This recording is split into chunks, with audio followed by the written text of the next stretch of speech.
"I've been alone for months. I need someone to keep me company," she said, and the single dad comforted her. "Before anything else, if this video finds you well, wherever you are, let me know how it made you feel at the end." The garden at the Harlow estate was the kind of place that made a working man feel small before he even picked up a tool. The iron gates alone cost more than Marcus Reed had earned in the last 3 years combined. He knew because he had looked them up once, out of the quiet curiosity that comes from standing in front of something that was never meant for you. Black, wrought iron, custom forged, with golden filigree at the top shaped like climbing vines. Beautiful, in the way that things made purely to show power are beautiful. Cold, deliberate, a wall dressed up as a door. Marcus parked his truck on the service road, the way he had been instructed, not at the main entrance, not where the cars belonging to lawyers and accountants and estate managers parked on the white gravel circle. The service road, around the side, past the camera. He had learned not to think too hard about it. A man in his position, a contract landscaper working a 2-month job for a woman he had never met, did not have the luxury of wounded pride.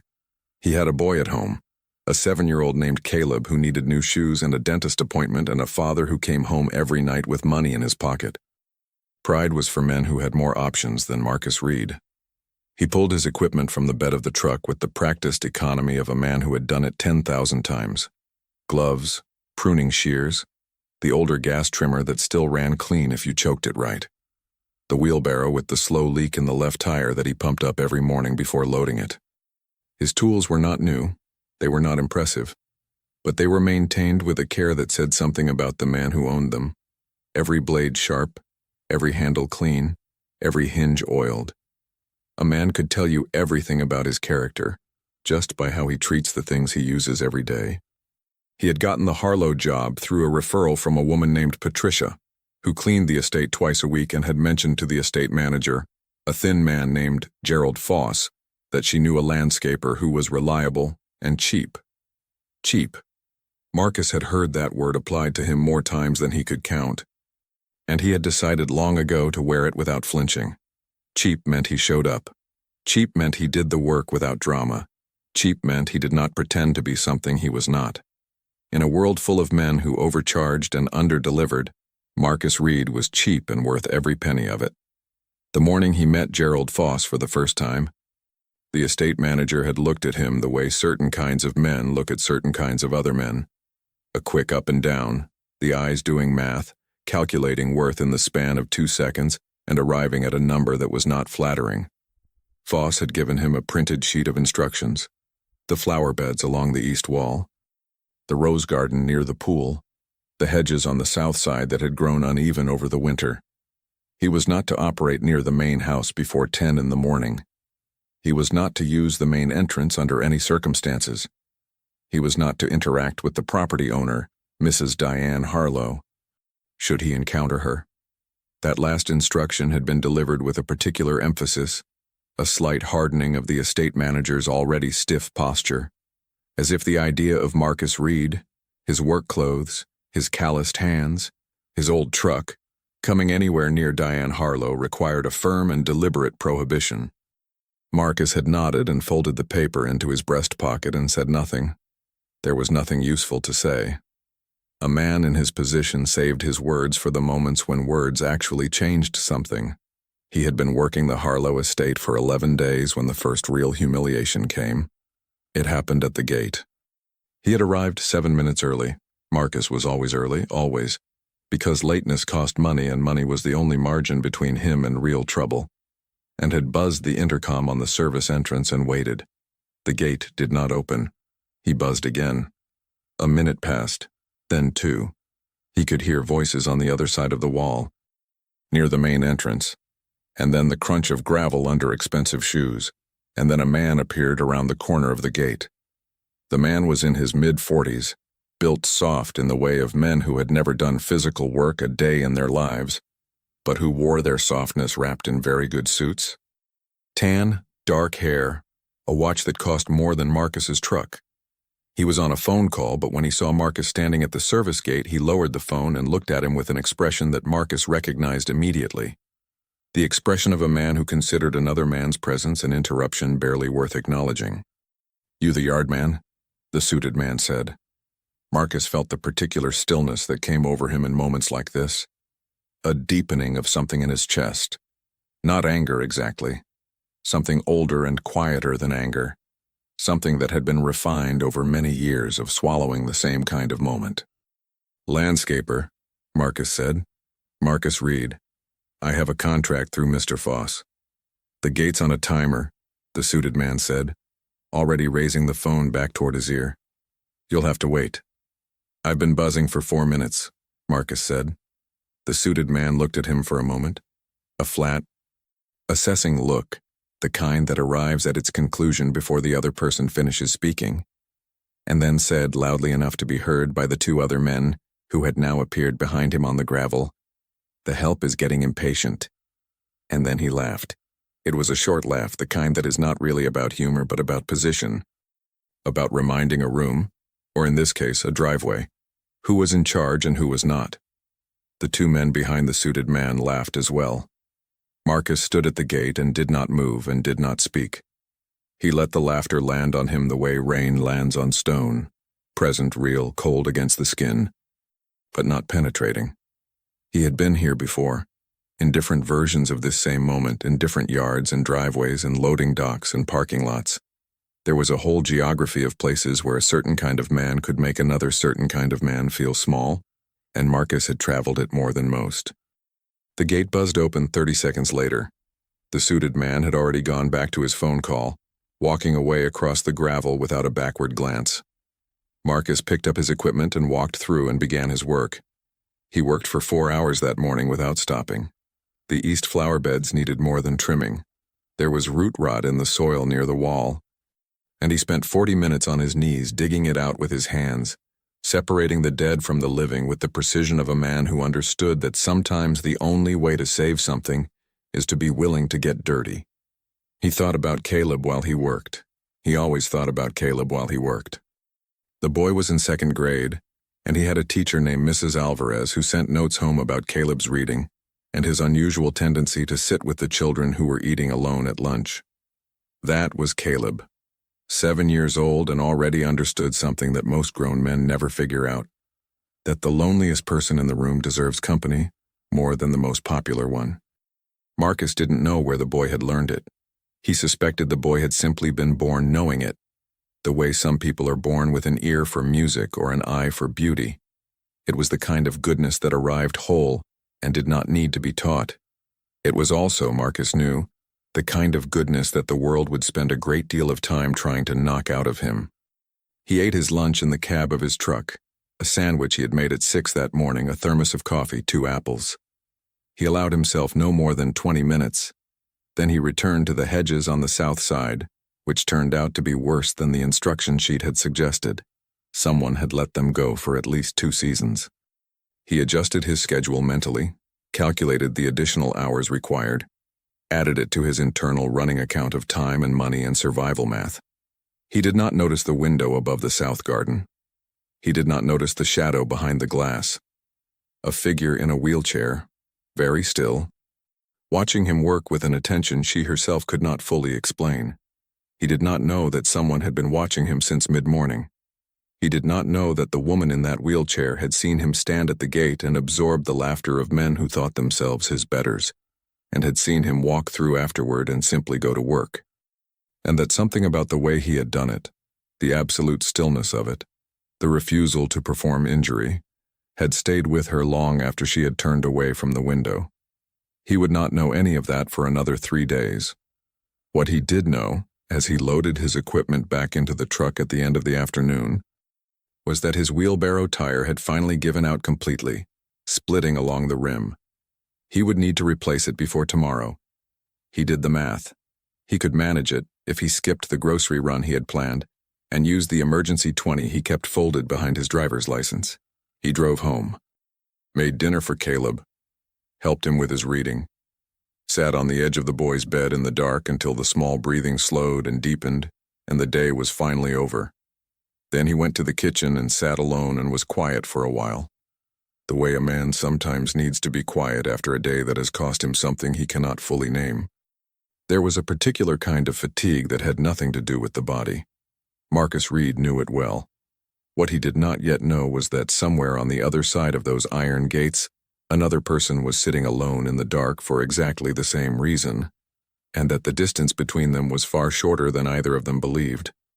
Marcus Reed had been waking up at 5 in the morning for so long that his body no longer needed an alarm. He simply opened his eyes in the dark and the day was already there, waiting. He lay still for a moment, 30 seconds, never more.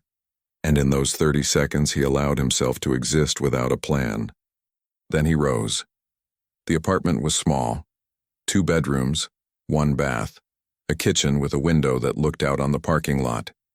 He had lived here for 4 years, since the divorce, since the court dates, and the signed papers, and the particular silence that follows a life being formally divided into 2 lesser things. He had made the place clean and orderly, and as comfortable as a man on a landscaper's income could make it. Caleb's room had drawings on the wall.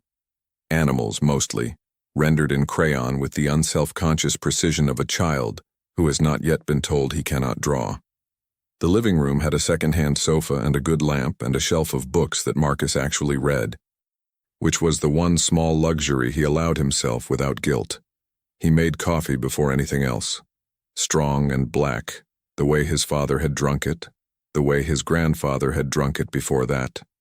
A chain of quiet men running coffee through their mornings and going out into the world to do what needed to be done.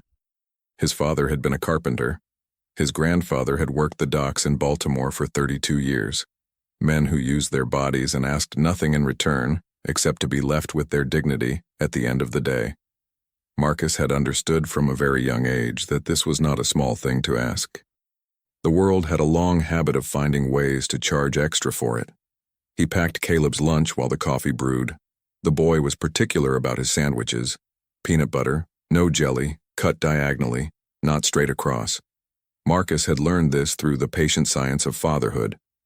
Observation, adjustment, trying again. Caleb had told him once very seriously that diagonal sandwiches tasted better, and Marcus had not argued the point because there was something in the certainty of a 7-year-old that deserved respect. The boy knew what he knew. He woke Caleb at 6:30. The boy surfaced slowly, blinking, confused for a moment about where he was the way children sometimes are, and then his face arranged itself into recognition, and he said, "Dad," in the flat tone of someone confirming a familiar and welcome fact. Marcus had decided some years ago that there was no word in the English language that contained more meaning than that one, spoken in that particular way. They ate breakfast together.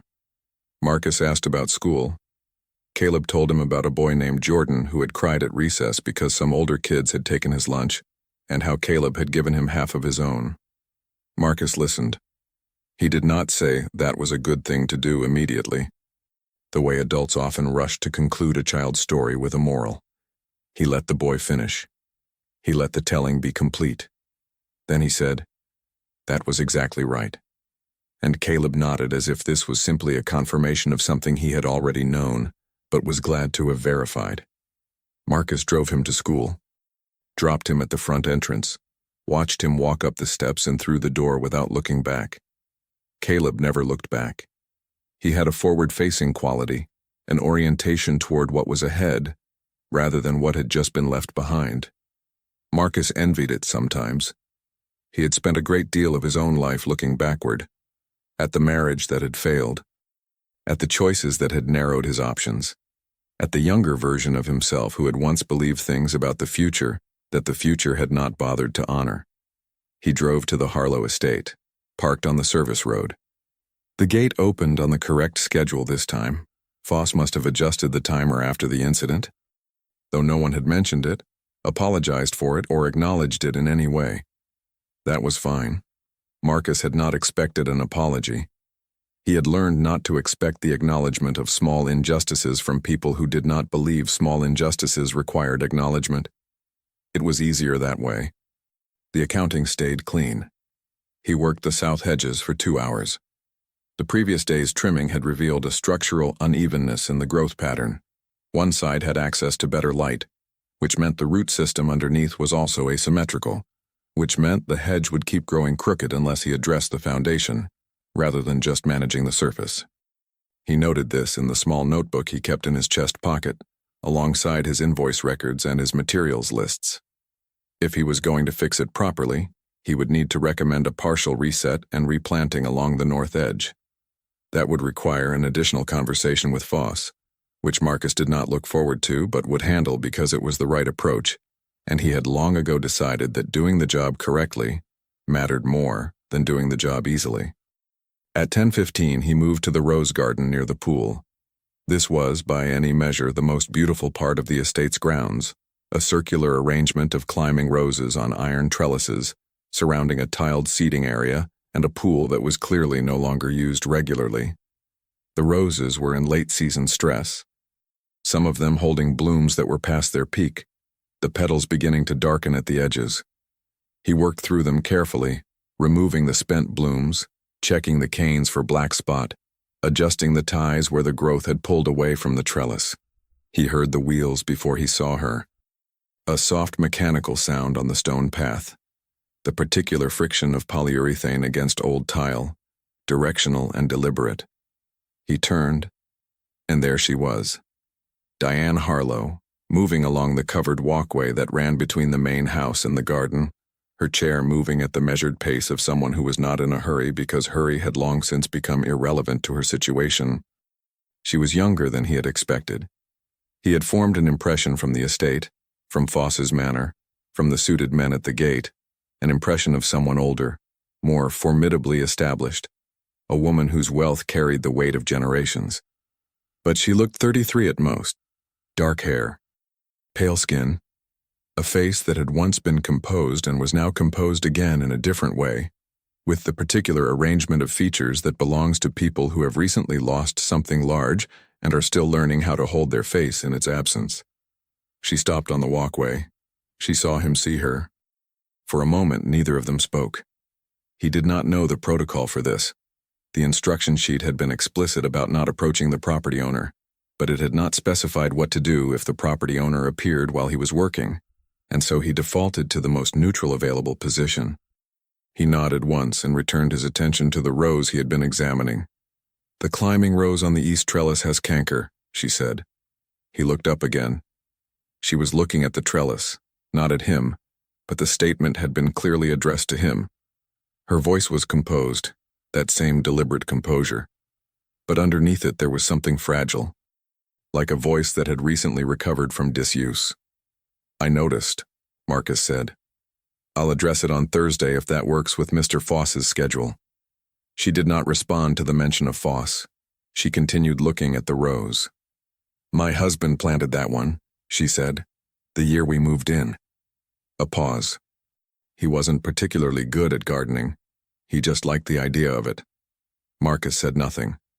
He understood from long experience that there are moments when a person is not asking for a response. They are simply releasing a pressure. The role of the listener in those moments is not to speak but to remain present, which is its own form of generosity. "I'm sorry for your loss," he said finally, because it was true, and because some things deserved to be said plainly. She looked at him then, directly, for the first time. He met it without discomfort. He was not the kind of man who looked away from grief.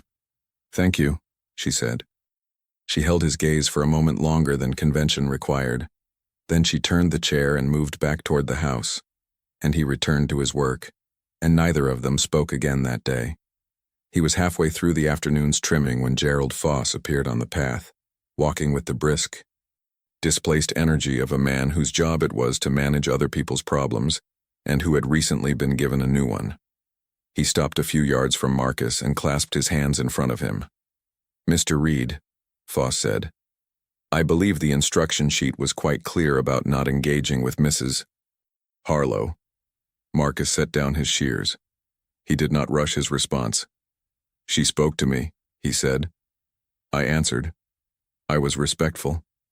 The purpose of the instruction," Foss said carefully, "is to protect Mrs. Harlow from unnecessary interactions during what is already a very difficult period for her. I would appreciate your adherence to it going forward."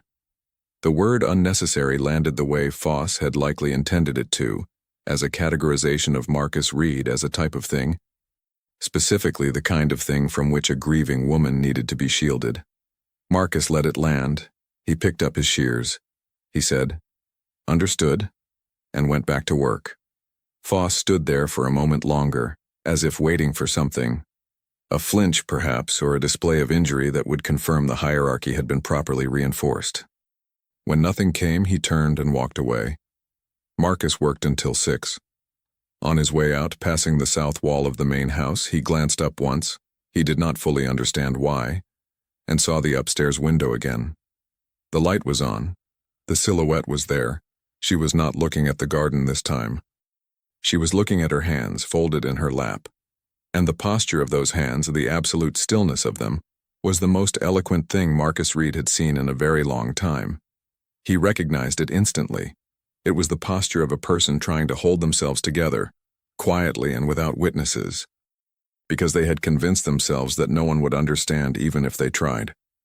The third week brought heat, the kind that pressed down from an unclouded sky and turned the estate grounds into a slow oven, the air heavy and close, the grass releasing a faint dry scent of protest. Marcus worked through it the way he worked through most things, steadily, without complaint, pausing when his body required water, moving on when it did not. He wore a wide-brimmed hat he had bought at a farm supply store 6 years ago and had never replaced because it still did what it was supposed to do, which was the only standard Marcus Reed applied to things. Gerald Foss had delivered the delayed payment 3 days before, not 30 days late, as originally communicated, but 21, and had said nothing about the discrepancy or the earlier conversation. Marcus had deposited the check the same afternoon, paid his mortgage, scheduled Caleb's dentist appointment, bought the new wheelbarrow tire. The emergency 20 behind his license was still there. He considered that a margin was a form of safety, and safety was the most responsible thing a father could provide. Not comfort, not certainty, those were beyond his current reach, but a margin between himself and the edge. He had not spoken to Diane Harlow since the morning in the rose garden. He had seen her twice from a distance, once crossing the far end of the grounds in her chair, moving toward the gate that led to the private terrace on the north side, and once at the same upstairs window, though on this occasion she had been facing outward, and he had lowered his eyes before she could see him looking. He had followed the instruction sheet's parameters with exact care, not because he agreed with them. He had formed his own opinion about what Foss's protective protocols were actually protecting, but because the job was not yet finished, and Caleb's shoes still needed replacing after the dentist. On the Thursday of the third week, he was working in the section of the garden closest to the main house, a row of ornamental plantings along the southern terrace wall that had been allowed to become invasive. Someone had planted them without understanding how aggressively they spread, and now they were encroaching on the stone, pushing between the joints in the old masonry, the roots doing the slow, patient work of destruction that only becomes visible after years have passed, and the damage is already serious. He was on his knees with a hand tool, working between the stones, removing the root system in sections so as not to crack the masonry further. He heard the terrace door open. He did not turn immediately. He finished the section he was working on, set the tool aside, and then turned. Expecting Foss sometimes walked the grounds in the afternoons, or one of the household staff. It was Diane Harlow, but she was not the Diane Harlow he had seen in the rose garden. Composed and deliberate. She was moving fast, her arms pushing the wheels with an urgency that was close to frantic, and even from 15 feet away, he could see that she had been crying. Not composedly. Not the kind of crying that leaves a person looking slightly softened and redeemed. The kind of crying that dismantles a face. Her eyes were swollen. Her hair had come loose from wherever she had put it. She was still in what looked like the clothes she had slept in. She stopped when she saw him. Her hands came off the wheels. For a moment she looked almost afraid. Not of him, but of having been witnessed in this state by anyone at all. Marcus Reed did not move toward her. He did not reach for his phone. He did not say anything reassuring or preemptive. He did something that most people, in their instinct to respond to visible distress, forget to do. He simply stayed. He remained exactly where he was, kneeling on the stone beside the terrace wall. And he looked at her with the same steady, unalarmed attention he gave to anything that was damaged and needed assessment before action. "I'm sorry," she said. Her voice was wrecked. I forgot you'd be here today. I'll go back inside." "You don't have to," Marcus said.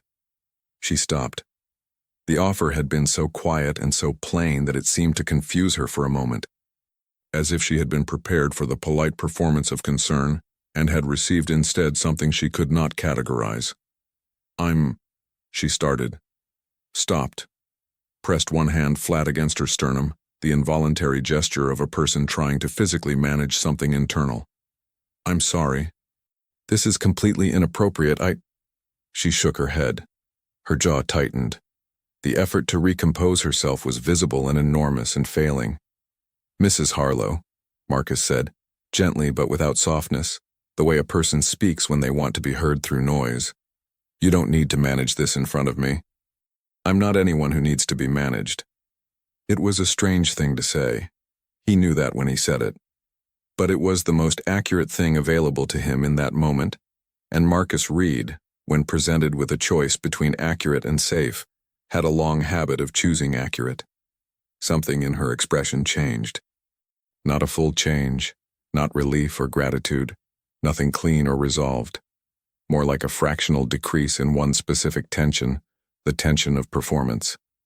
She looked at him, really looked at him, the way she had in the rose garden, that direct, unflinching look. And then she put her face in her hands and sobbed. Not delicately, not quietly. She sobbed the way people sob when they have been alone too long with something that is too heavy to carry, and have finally, against all expectation, found themselves in the presence of another human being. At the moment they could no longer hold it. Marcus Reed set his hand tool down on the stone beside him. He shifted from kneeling to sitting, cross-legged on the terrace wall. He was not close to her. He was still several feet away, which was deliberate. But he was fully present, and that presence was as intentional and as carefully placed as any tool he had ever used. He let her cry. He did not fill the space. He did not say "it's going to be okay" or "I understand" or any of the other pre-packaged consolations that people offer, not because they help, but because silence feels like abandonment, and so we fill it with whatever words are closest to hand. He sat on the warm stone in the afternoon heat, and he was simply there. And he kept being there, and that was the whole of what he offered. After a while, she said from behind her hands, I haven't spoken to anyone in 6 days." Marcus absorbed this. 6 days in this house, surrounded by its rooms and its gates and its estate managers and its legal teams and its security cameras and its 2 weekly cleaning schedules. And not one actual human conversation. "That's a long time," he said. "I know." She lowered her hands. Her face was a mess. She looked, Marcus thought, more real than he had ever seen her. "I had his things moved out of our bedroom last week. His clothes, his—" She stopped, swallowed. "Someone on the staff recommended a grief counselor. I tried it twice. She kept asking me how I felt." A pause. "I already know how I feel. I feel like I was in a car with my husband and now I'm here and he isn't and I can't." She pressed both hands against her wheels. "I can't walk away from it. I can't outrun it. I can't even—" She looked down at the wheels. The gesture was not self-pity. It was the flat acknowledgement of a specific, compound cruelty. Marcus was quiet for a moment. Then he said, "You're not supposed to outrun it." She looked at him. "Grief isn't something you move through," he said. "It's something you bring with you. The weight changes over time. But you don't put it down. You just get stronger." He paused. "Or you don't. But either way, you keep going. Because stopping isn't actually an option, even when it feels like it should be." The terrace was very quiet. The heat pressed down. Somewhere in the rose garden, a bird was working through the same 3 notes over and over. "How do you know that?" Diane Harlow asked. It was the kind of question that carries a second question underneath it. Not just how do you know, but who are you really? And what have you carried that taught you this? Marcus Reed looked at her steadily. Then he looked at his hands for a moment, the calloused palms, the ground-in soil along the knuckle lines, the old scar across the back of the right hand that he rarely thought about anymore. I just do, he said. It was not a complete answer. He knew that. She knew it too. He could see in her expression that she registered the door he had left half open, the gap between what he had said and what he had not said, and that she was the kind of person, or had become the kind of person, who understood that some things are not offered immediately. Some things have to be earned by time and by trust, and by the patient work of being present without agenda. She wiped her face with the back of one hand. Then, with a composure that was different from the composure he had seen before, not the performance of composure but the real thing, found at the bottom of the worst of it, she said, I'm Diane. I know, he said. I'm Marcus. I know, she said. They sat together on the warm terrace while the afternoon went on around them, and nobody in the main house noticed, and the security cameras recorded it. And Gerald Foss was in his office on the far side of the estate reviewing the week's accounts. And Caleb was in second grade learning about fractions, and the world was exactly as indifferent as it always was. But on that terrace, in that specific square of afternoon light, something had shifted, something small and foundational, the kind of shift that does not announce itself and cannot be reversed. Marcus Reed drove home that evening with his hands steady on the wheel and his mind very quiet. Not the silence of an empty mind, the silence of a full one. He had said more to a stranger that afternoon than he had said to anyone in months. He had not intended to. He had not planned it. He was not sure what it meant, or where it went from here, or whether it went anywhere at all.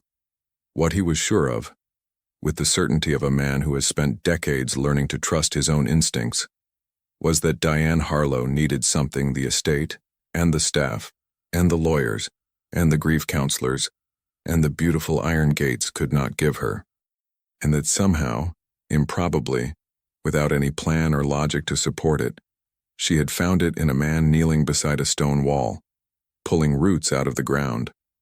The days after the terrace changed the texture of things at the estate in ways that were small enough to be deniable, but real enough that Marcus felt them every morning when he pulled through the service gate. The hedge along the south wall was no longer simply a hedge. It was a place where something had happened.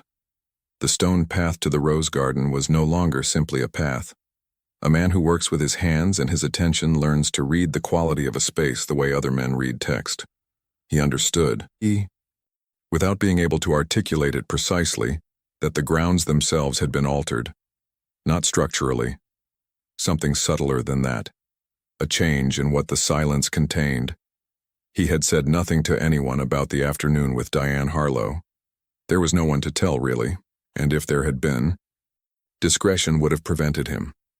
What had passed between them on that terrace was not his story to carry into other rooms. It belonged to the terrace. It belonged to her, mostly. He had been present for it, and presence did not confer ownership. Caleb noticed something, though. Caleb always noticed something. The boy had the radar of a child who had spent years reading a father who did not explain himself freely. He had learned to listen to the spaces between what Marcus said and find what lived there.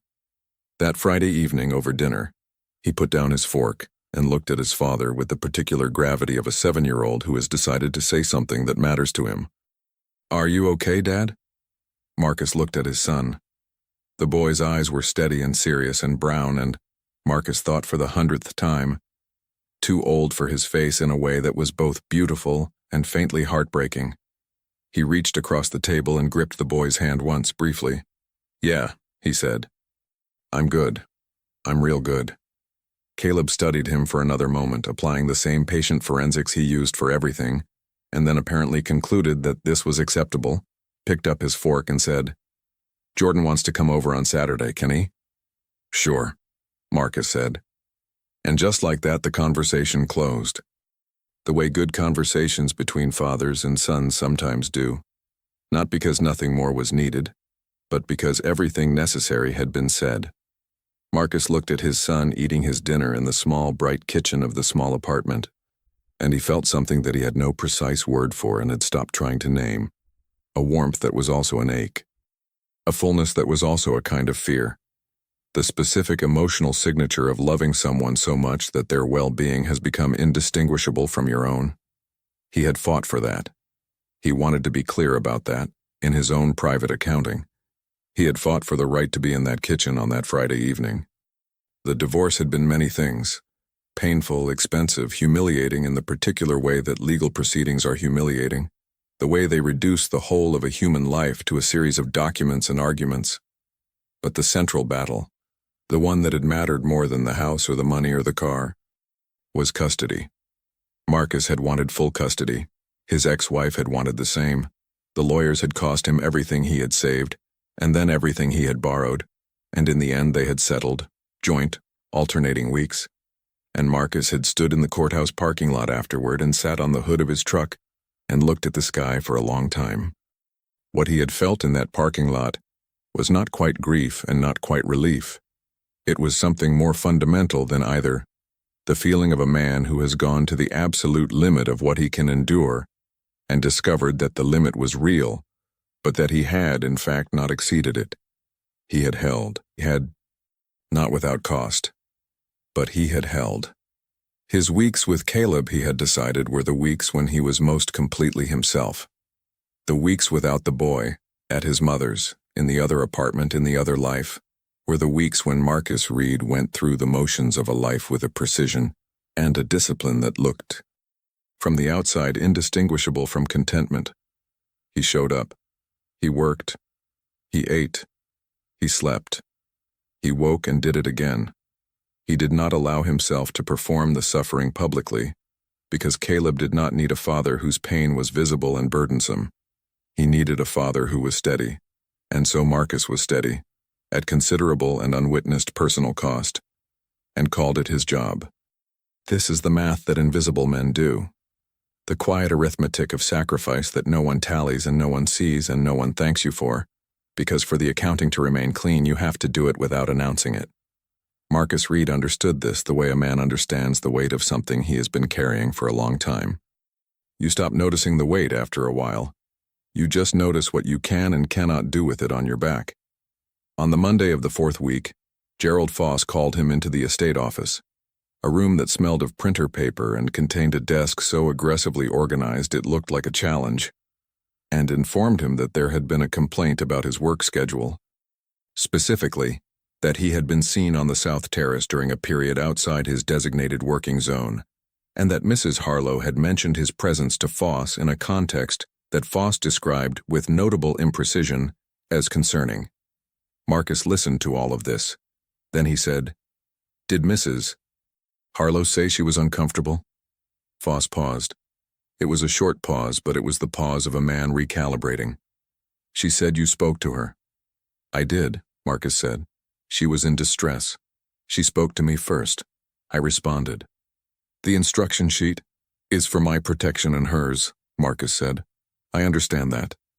But there are moments when the instruction sheet isn't the most relevant thing in the room." He kept his voice even. He kept his hands loose at his sides. "If Mrs. Harlow wants me to stop speaking to her, I'll stop. That's her call, not yours." The room was very quiet. Foss's expression went through several calculations. Then he said, with the compressed dignity of a man who has technically been corrected and does not enjoy it, "I'll be watching the schedule more carefully going forward." "I expect so," Marcus said, and left. He was back at the Rose Garden by 10:15. He worked through lunch. In the afternoon, he heard the terrace door, and this time, without looking up, without pausing his work, he said quietly, "I spoke to Foss." There was a brief silence behind him. Then Diane said, "I know, I'm sorry. I didn't ask him to. He overheard me telling the housekeeper. I should have been more careful." "It's fine," Marcus said. "He's been managing my life since the accident," she said. "He thinks that's what I need. Management." Her voice had something dry and exhausted in it. "What I actually need is—" She stopped. He could hear her working through how to finish the sentence. "I don't know. Something that isn't management." Marcus nodded. He did not turn around. Sometimes you give a person the gift of being heard without being watched because some things are easier to say to someone's back than to their face. "Come talk to me while I work," he said. "If you want. You don't have to explain why." She did. She stayed for an hour and a half. She talked about her husband, about who he had been, not how he had died, which Marcus understood was the order things needed to happen in. First the person, then the loss. She talked about the months in the rehabilitation facility. She talked about the first time she had navigated the estate alone in the chair, after the staff had rearranged the furniture without asking, and how she had sat in the middle of a room full of things that belonged to her life and not recognized any of it. Marcus worked and listened. He asked questions only when a question was genuinely needed. He did not offer solutions. He did not redirect towards silver linings. He gave her what the world had rarely given him, the full, undivided attention of another human being who was not in a hurry to be somewhere else. When she finally went back inside, the light had gone amber and long across the garden.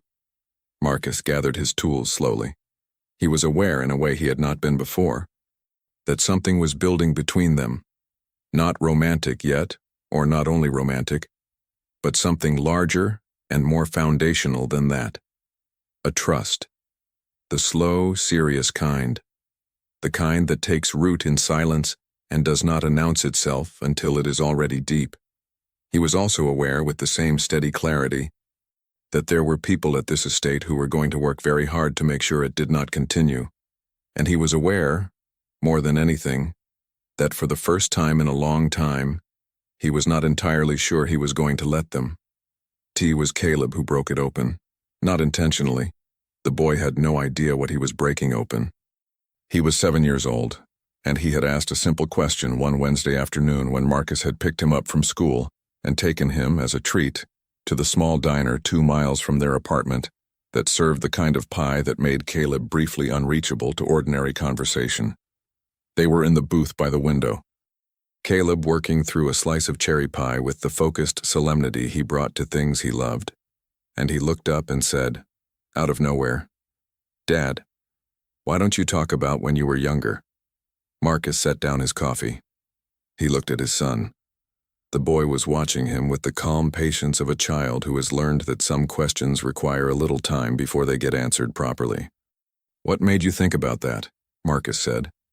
Caleb considered. "Jordan's dad talks about when he was in high school all the time," he said. "About football and stuff. You never talk about any of that." Marcus was quiet for a moment. He picked up his coffee again. He had made a deliberate practice, for years, of not letting the past take up too much room in the present. The past was heavy and it did not need to be displayed.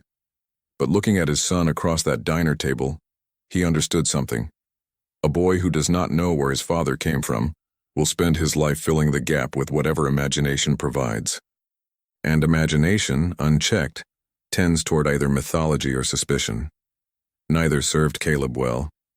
"I'll tell you some things sometime," Marcus said. "The important ones." "Okay," Caleb said, and went back to his pie. That evening, after Caleb was in bed, Marcus sat at the kitchen table for a long time. He was thinking about the question, and about Diane Harlow's question 2 days before. The same question, dressed differently. Who are you, really, and what have you carried? He had deflected both. He had the practiced deflective skill of a man who has kept his own story at arm's length for so long that the distance feels like the natural order of things. But he was beginning to understand, sitting alone in the kitchen at 11 at night, that the distance was costing him something, not just with Diane, with Caleb, with himself. He got up, went to the closet in his bedroom.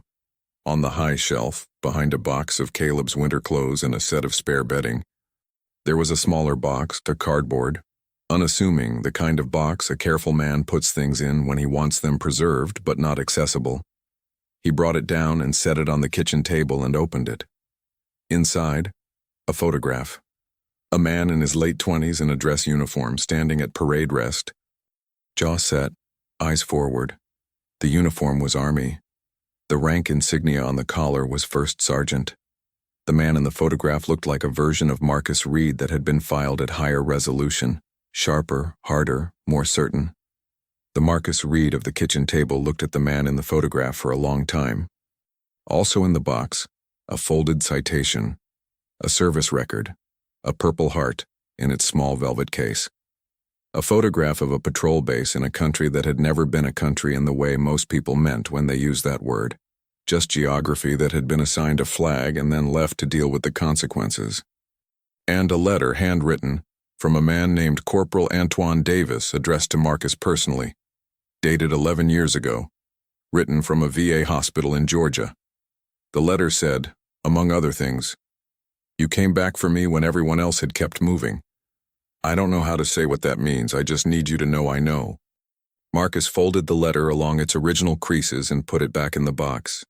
He had served 12 years, 3 deployments, 2 in Iraq, 1 in Afghanistan. He had come home the last time to a marriage that was already failing under the weight of his absences, though neither he nor his wife had been willing to name it yet. And he had spent 2 years trying to hold together something that had quietly come apart while he was gone. When it finally fell apart completely, he had taken a job doing what he had always done in downtime between deployments, working with soil, with plants, with the slow and dependable logic of growing things, and he had built a small life around it. He had not told employers about the service generally, not because he was ashamed of it, he was not ashamed of it, but because it created a certain kind of expectation that he had no interest in managing. He wanted to be hired for what he could do with his hands, not for what he had once done in a uniform. The uniform was a part of him. It was not the whole of him. And the whole of him was what he was trying daily to offer to the world. What almost nobody knew was the reason for the discharge from his last deployment. Not a disciplinary discharge, not a medical one in the conventional sense, but a compassionate one. Filed after a field incident that had left 4 members of his unit dead, and Marcus Reed the only one standing. Not because he had failed them, but because he had gone back into a situation that the commanding officer had declared unsurvivable, in order to bring home what was left of Antoine Davis. Davis had survived. Marcus had survived. 3 others had not, and Marcus carried their names the way he carried everything else, silently, completely, without asking anyone to help him with the weight. He had been awarded the Purple Heart for injuries sustained during the extraction. He kept it in a cardboard box on a high shelf. The next morning at the estate, something happened that he had not anticipated. He arrived at the service gate, buzzed in, began his work, and 20 minutes later, a black car he had not seen before pulled up to the main entrance. 3 men got out. The suited man who had laughed at the gate 6 weeks ago, Marcus recognized him immediately, and 2 others. They went inside. An hour later, Foss appeared in the garden with his clipboard and his compressed dignity posture, and informed Marcus, in the measured tones of a man delivering information he personally found satisfying, that there were concerns about the landscaping contract, and that the estate's legal team had recommended a review of vendor arrangements going forward. Marcus looked at him. "Is the contract being terminated?" "Under review," Foss said. "Am I being asked to leave today?" A pause. "No," Foss said with slight reluctance. "Then I'll continue my work," Marcus said. He understood what was happening. The suited man, whose name he had since learned from Patricia the housekeeper, was Richard Calloway, Diane Harlow's late husband's business partner and the primary executor of the estate's financial interests, had decided that Marcus Reed's presence near Diane Harlow was a problem. Not a personal problem, a financial one. Diane's grief, her isolation, her vulnerability, these were, from a certain perspective, assets. An isolated woman with no close personal relationships was easier to manage than a woman who had found her footing again. Calloway had been making decisions for the estate for 14 months. He intended to keep making them. Marcus went back to his roses.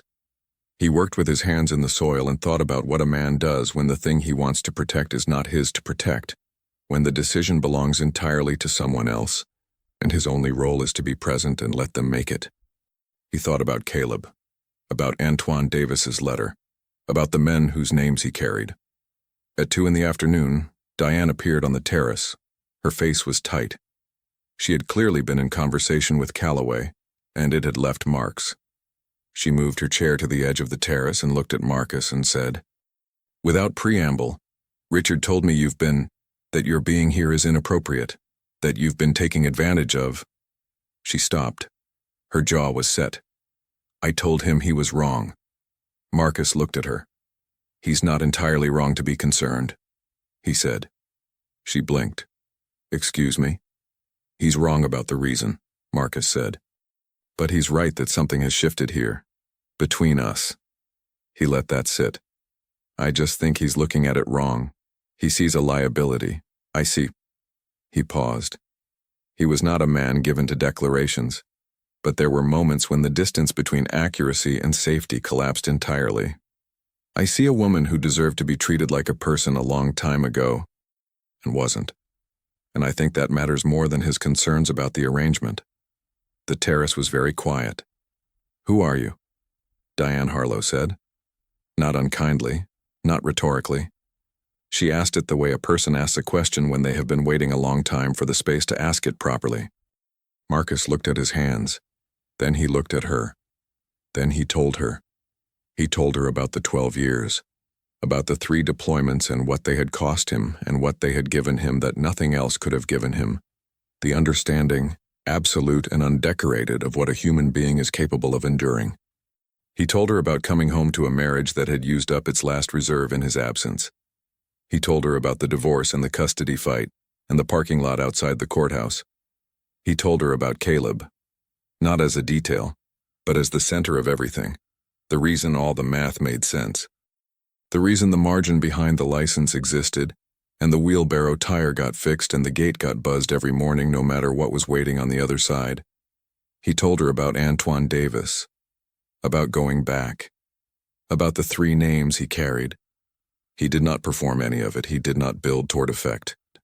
He spoke the way a man speaks who has decided that accuracy matters more than impression, who has decided that the truth of a thing is more respectful to the listener than a managed version of it. He told her that he kept the Purple Heart in a cardboard box on a high shelf because decorating himself with it felt like a category error, like putting a price tag on something that had no price. That the men who deserved it most were the ones who hadn't come home to receive it. That the only thing the decoration meant to him, practically, was that he was still here, which was sometimes enough, and sometimes, on the hard weeks, barely. When he finished, the afternoon had gone long and the shadows in the garden had stretched and the bird in the rose garden had stopped its 3 notes for the day. Diane Harlow sat very still in her chair. She was not crying. She was listening with the whole of herself, the kind of listening that is itself a form of generosity, that says, "I am taking this seriously. I am taking you seriously. None of this is going to be wasted on me." "I didn't know," she said finally. "No reason you would," Marcus said. "That's not—" She shook her head. "I mean, I didn't know men like you still existed. Who do the right thing without needing anyone to know about it." Marcus was quiet for a moment. Then he said, "There are more of us than you'd think. We just don't talk much." She laughed.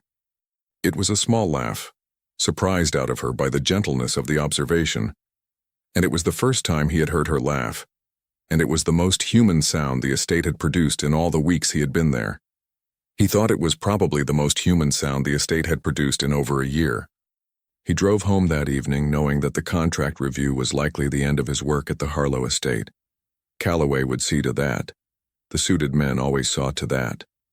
But he also drove home knowing something else, something that had settled in him during the long afternoon on the terrace like soil settling after rain, finding its true level, that what had happened between him and Diane Harlow was real and serious, and not the kind of thing that ended because a man in a good suit decided it was inconvenient. Some things, once they have taken root in the right conditions, are very difficult to remove. Marcus Reed, of all people, understood that. The letter terminating the landscaping contract arrived on a Thursday morning. It was printed on a state letterhead, signed by Gerald Foss, and cited a budget restructuring as the reason for ending the arrangement. It was written in the clean, impersonal language that institutions use when they want to do a human thing without owning the human dimension of it. Marcus read it twice, folded it, put it in his truck's glove compartment, and finished his coffee. He drove to the estate. He parked on the service road. He buzzed the gate. It opened. He had 4 days of work remaining on the current phase, the replanting along the north hedge edge that he had identified in the second week, the structural work that no one else had thought to recommend because it required understanding the root system rather than just managing the surface. He had told Foss about it weeks ago. The replanting had been approved, and the materials had been ordered and would arrive Friday. He had decided, without consulting anyone, that he was going to finish the job. Not because of the contract, because of the hedge. Because a man who understood what he was doing had started something that needed to be completed correctly, and walking away from it half done because someone had sent a letter was not how Marcus Reed operated. He worked through the morning. Foss appeared at 10 o'clock, moving with the particular energy of a man who has prepared for a confrontation and finds it unsatisfying when it does not materialize. He told Marcus, standing at the edge of the garden path, that the contract had been terminated and that Marcus's presence on the property was no longer authorized. The north hedge replanting was approved and scheduled, Marcus said without looking up from the soil. The materials arrive tomorrow. If you want to cancel that delivery, you're welcome to call the supplier. He looked up then. But the root damage we found is going to take out 3 feet of the masonry wall on the east side within 18 months if it's not addressed. I wrote that up for you in the 3rd week. You still have the report. Foss's jaw moved slightly. The calculation happening behind his eyes was visible. I'll finish the work I committed to, Marcus said. No additional charge for the remaining days. After that, I'll go. No discussion necessary. Foss stood there for another moment. Then he turned and walked back toward the main house, and Marcus went back to his work, and that was the whole of the confrontation. What he did not know, what he had no way of knowing, was that Diane Harlow was on the phone at the same time, in the upstairs room that had been her husband's study, having a conversation that she had been preparing for 3 days. On the other end of the call was her personal attorney, not Calloway's firm, not the estate's legal team, but a woman named Sandra Park, who had represented Diane individually since before the marriage. Diane had not spoken to Sandra Park since the accident. She had let the estate's machinery, and Calloway's machinery and Foss's machinery, process everything for 14 months, because processing things herself had required a capacity for engagement she had not had. She had it now. She told Sandra Park about the financial decisions that had been made without her meaningful consent in the months following the accident. She told her about the vendor relationships that had been restructured to benefit Calloway's other business interests. She told her about the contract that had just been terminated, the one belonging to the man who had been the only person in 14 months to treat her like someone with agency, rather than someone with assets. She was calm when she said all of it. She was very, very calm. Sandra Park was quiet for a moment. Then she said, "How long have you known about the Calloway financial arrangements?" "I've suspected for 2 months," Diane said. "I've had documentation for 11 days. Another pause. "Where did you get the documentation?" "From my own files," Diane said, "which Calloway apparently forgot that I can still read." On Friday, the planting materials arrived on schedule. Marcus worked through the day, setting the new root systems along the north edge with the patience and precision of a man doing work he intended to last. He thought about Caleb. He thought about the photograph in the box on the high shelf. He thought about Antoine Davis's letter and the line that had always stayed with him. You came back when everyone else had kept moving. He had never thought of it as heroism. He had thought of it as the only available option for the kind of man he was. You either go back or you don't, and if you don't, you have to live with that. Marcus Reed had never been able to live with that. At 2 in the afternoon, Diane appeared on the terrace. She looked different, not physically, but in the way a person looks when they have made a decision that required a great deal of them and have not regretted it yet. She moved her chair to the low wall where he was working and sat in the afternoon light with her hands loose in her lap and watched him for a moment. "I spoke to my attorney," she said. "I heard," he said. He had not heard. He just understood from her posture, from the quality of her stillness, that something had shifted in the machinery of the estate in the last 24 hours. "Richard is going to have a difficult few weeks," she said. There was nothing vindictive in her voice, just the level observation of a woman who has taken stock of a situation and decided to deal with it accurately. Marcus nodded. He set a root ball into the prepared soil with both hands, pressing the earth around it carefully, ensuring contact without compressing the drainage channels. He did it the way he did everything, with full attention, without hurry. "I also reinstated your contract," she said, "for the full season, if you want it." Marcus was quiet for a moment. He sat back on his heels and looked at the freshly planted hedge edge and then at her. "I want it," he said. She nodded. Then she said, with the careful deliberateness of someone choosing words that could not be taken back, "I want you to know that whatever this is, what's happened between us, I know it started because I fell apart in my own garden and you happened to be there. I know that's not exactly a foundation." A pause. "But I also know that the way you responded to that, the way you've responded to all of it, is not something that happens by accident. That's something you built, a long time ago, out of things that cost you." Marcus looked at her. He did not look away. "I'm not asking for anything," she said. "I'm not in a place to ask for things. I wanted you to know that I see it. I see who you are, and I don't think you hear that enough." The garden was very quiet around them. The new plantings stood in the afternoon light, patient, beginning the slow, invisible work of establishing roots. Marcus said, "My son asked me this week why I don't talk about my past." He paused. "I told him I'd tell him the important parts someday. I think—" He stopped. Started again. "I think I've been waiting for there to be someone worth telling." The look that passed between them in that moment was the kind that does not require interpretation. It was not a declaration, and it was not a promise, and it was not the resolution of anything. It was the beginning of something, which is, in its own way, a more serious thing than any of those. It was two people recognizing each other with their whole selves. It was the look that comes before everything that matters. He finished the planting. He loaded his tools into the truck. He drove to Caleb's school and picked up his son. And Caleb climbed in and said, "How was your day?" in the tone of a boy performing adulthood with cheerful inaccuracy.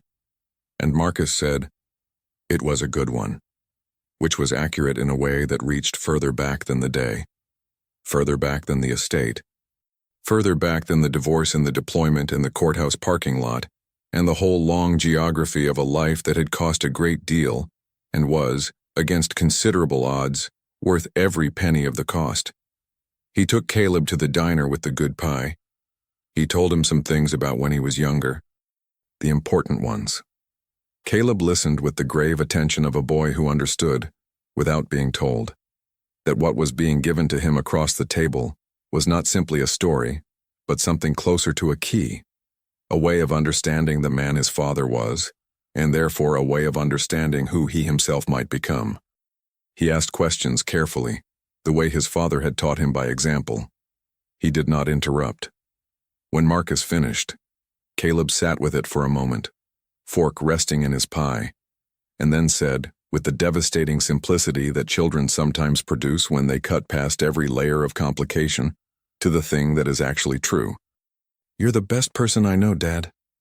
Marcus Reed sat across the table from his 7-year-old son in the small diner 2 miles from their apartment and did not speak for a moment. He looked at the boy. He thought about iron gates and signed papers and service roads and boxed metals on high shelves, and a woman in a wheelchair who had seen him absorb a cruelty at a gate and walk through it and go to work, and had recognized in that act something that the suited men and the estate managers and the approval workflows of the world had conspired, for years, to make invisible. He reached across the table and took his son's hand. "That means more to me than you know," he said. And it did. It meant everything. It meant the wait was worth it. It meant the silence had not been wasted. It meant that whatever came next, the estate, the season, the slow and serious beginning of something he could not yet name, would be built on the only foundation that had ever mattered. A man who had carried what needed carrying without complaint, without asking for recognition, without laying it down.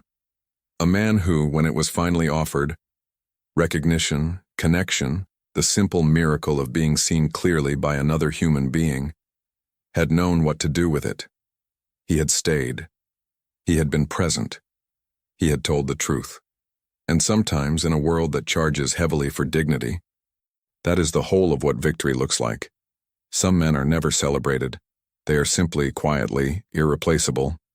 And the people who find them know exactly what they have found.